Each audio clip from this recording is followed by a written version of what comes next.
যে যুদ্ধে সারা পৃথিবী জড়িত ছিল, যে যুদ্ধে ইন্ডিয়া 3রা ডিসেম্বর 1971 সনে আমাদেরকে সহযোগিতা করার জন্য অংশগ্রহণ করেছিল, এবং তার হাজার হাজার সৈন্য এই মাটিতে রক্ত দিয়ে গেছে, এবং যে ইন্ডিয়া আমাদের দেশের স্বাধীনতার জন্য বঙ্গোপসাগরে যে 7ম নৌবহর এসেছিল আমেরিকার, বিশ্বযুদ্ধের রিস্ক নিয়েছিল, আমাদের জন্য সোভিয়েত ইউনিয়নের বদল তিনটা ভেটো দিয়েছিল, তা না হলে আমাদের দেশ স্বাধীন হতো কিনা সন্দেহ ছিল।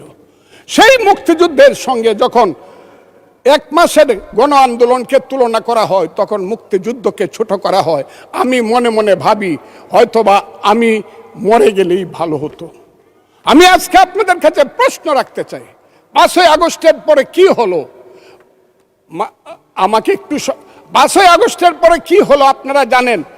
এইখানে ইউনূস সরকার ছিল, আমি শিল্পকলার সামনে থাকি, একটা গান হইতে পারে নাই, একটা নাটক হইতে পারে নাই, একটা লালনের গীতি হইতে পারে নাই, একটা বাউল গান হইতে পারে নাই। সব কিছু কালো শক্তি ধ্বংস করে দিয়েছিল। তারা বলেছিল কোন মুক্তিযুদ্ধ হয় নাই, 47-এ যুদ্ধ হয়েছে, আর 24-এ যুদ্ধ হয়েছে, আর 71-এ গন্ডগোল হয়েছে। সেই দিন মুক্তিযোদ্ধা হিসাবে আমি বলেছিলাম, আমি বলতে পারবো কিনা কথাটা আপনি, এই আলবদর রাজাকারের বাচ্চারা, এখনো কিন্তু ফজলুর রহমানদের মতো মুক্তিযোদ্ধারা জীবিত আছে। এই দেশে মুক্তিযুদ্ধ হয়েছে, মুক্তিযুদ্ধ সত্য, 30 লক্ষ লোক জীবন দিয়েছে, এটাও সত্য। এই যুদ্ধের মধ্য দিয়েই আমরা সেদিন তাদের সঙ্গে যুদ্ধ করেছি।